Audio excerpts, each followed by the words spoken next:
Hey everyone, it's Christine, and this week I want to talk to you about vulnerability. And it was inspired by a question that a woman named Kathy emailed me who's having some trouble with vulnerability. She says it feels very challenging to her. She writes, "The moment I notice that I feel lost in control of a situation, I tend to back out. Rather than continuing with feeling vulnerable for an indefinite amount of time for potential good, I move away from it because I feel like things have been out of my grasp for too long. For example, when I'm with my friends or people in my family, rather than discussing my feelings, admitting my imperfections, or letting my faults show themselves, I'm more concerned with looking perfect and being engaged in conversations outside of my inner self, and that prevents me from connecting at a deep level. I think that would be the most healing for me is to learn how to surrender and have patience to stay vulnerable, but I don't know entirely how to do that."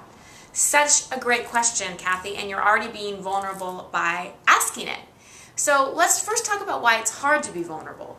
We're not really taught that it's okay to express our feelings. We're taught ways to suppress our feelings, manage our feelings, and we become more concerned with how we're perceived and maintaining the image of who we think we should be rather than just being our raw, real self. And that's what vulnerability really is. It's about really exposing ourselves. See, all of us want intimacy. All of us really yearn for deep connection, but we play it safe. Being vulnerable feels really risky because it does feel kind of out of control when we let ourselves truly be seen. But if you look at the word intimacy, it means into me see. Intimacy, into me see. So being vulnerable requires allowing people to really, really see you. You know, often what stands at the guard at the gate to vulnerability is shame. We all have these things inside of us that we judge as imperfect or as these fundamental flaws in some way, and we don't want anyone to see them. But the only way for the deepest healing and transformation to occur is for what we perceive to be dark to be brought out to the light. So I want to give you some tips for how you can practice vulnerability. First of all, choose wisely in terms of who you're going to be vulnerable with. It's a tender thing and requires TLC. So don't choose the most critical person in your life. Don't choose the most shut down person in your life. Don't choose the person whose approval you're desperately seeking. Choose someone that you feel relatively safe with and that you can trust. And remember, vulnerability is tender, so be gentle.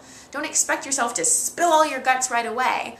A lot of times it's not like jumping in a cold pool of water. We have to go step by step by step. So allow yourself to ease into vulnerability. Share little things at a time so that part of you that's scared knows that it's safe.